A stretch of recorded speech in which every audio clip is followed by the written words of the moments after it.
Hey guys, welcome to the Masculine Project. Today, we're going to be defining and starting to discuss ideal masculinity. So, let's get into it. Even when you feel low, you can still go. Even when you feel slow, you can still go. Even when there's no hope, you can still go. I never answer to no, man, I still go. Go, go, go, go, go, go, go, go, go, go, go, go, yo, go, go, go. Hustle hard, hustle every single day. I'll be making. So, this YouTube channel, The Masculine Project, is dedicated to talking about what is ideal masculinity.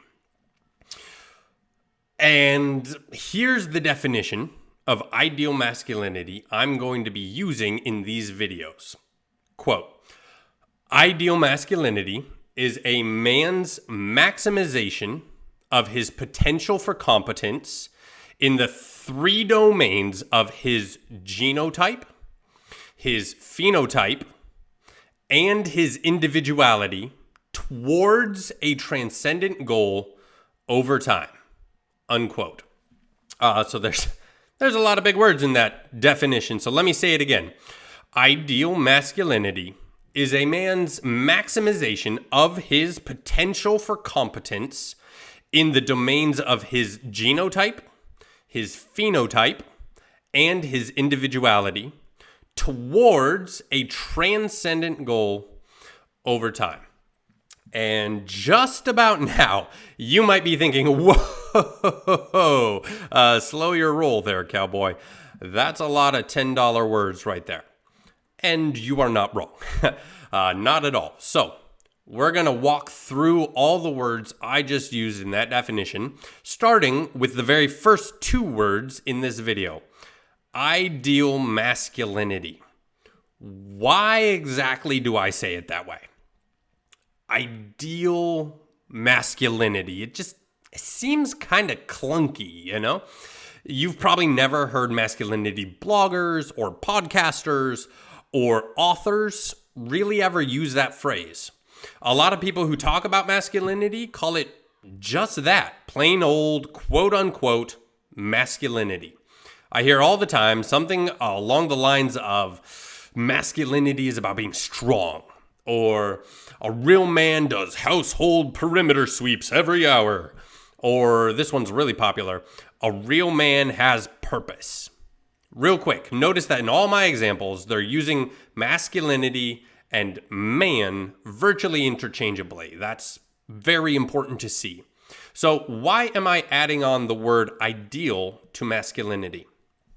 Well, basically, I like definitions and I like defining my terms. And the bigger the question, the better I like definitions. Asking what is the ideal essence of masculinity is a big question. I use the term ideal masculinity because there's a funny little quirk of language. For the word nerds out there, like me, this quirk is related to semantic drift, but I've never been able to actually find a precise linguistic term for it. So a lot like another separate linguistic phenomenon called Russell conjugations, named after Bertrand Russell, I'm just going to name it after the guy who brought it to my attention, C.S. Lewis. And I'll call this quirk of language the Lewis drift. The Lewis drift has happened to words like man, masculinity, manhood, and words like manliness in the majority of our conversations as we use them, out and about. And to deal with this problem, I've decided to use the term ideal masculinity when I'm talking about masculinity. But first, let's all get on the same page here. Let me read what Lewis has to say about this funny quirk of language from his brilliant preface to the book Mere Christianity. Just getting everybody on the same page on what Lewis drift means. Definitions, baby. Quote, the word gentleman originally meant something recognizable, one who had a coat of arms and some landed property. When you called someone a gentleman, You were not paying him a compliment, but merely stating a fact. If you said he was not a gentleman, you were not insulting him, but giving information. There was no contradiction in saying that John was a liar and a gentleman, any more than there now is in saying that James is a fool and has a PhD. But then there came people who said, so rightly, charitably, spiritually, sensitively, so anything but usefully. But surely the important thing about a gentleman is not the coat of arms and the land, but the behavior. Surely he is the true gentleman who behaves as a gentleman should. Surely in that sense, Edward is far more truly a gentleman than John. They meant well.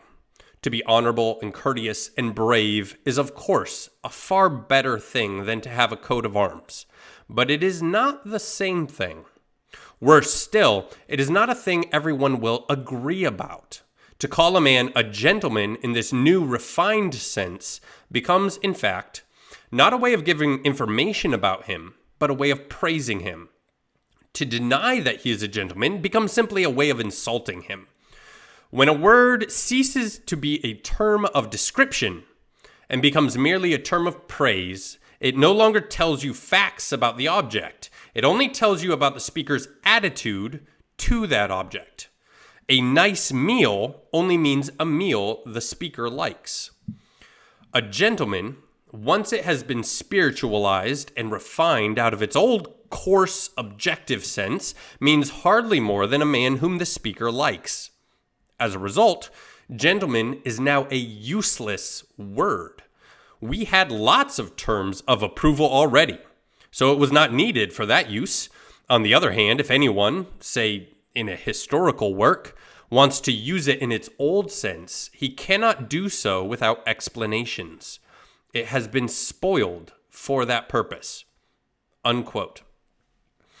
I submit that the same process C.S. Lewis describes as happening to the word gentleman has happened in our language and our thought processes to the words man, masculinity, manliness, manhood, which is to say, essentially, very well-intentioned people have said, well, to be a man means acting like a man should, which is in fact a very different thing from a factual definition of what makes a man, and which conveys real-world information about the man in question.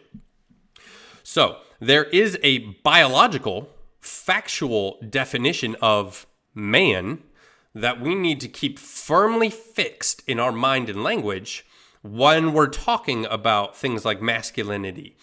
And then there is an ideal masculinity that we can strive to define. But we need to use terms and language that make it incredibly clear that these two definitions are related. They are related, but they are separate from one another. And that's why I use the term ideal masculinity, because the ideal we're striving for is different from the objective facts on what makes a factual man. And to be fair, most guys blogging and podcasting and writing about masculinity would agree with me here.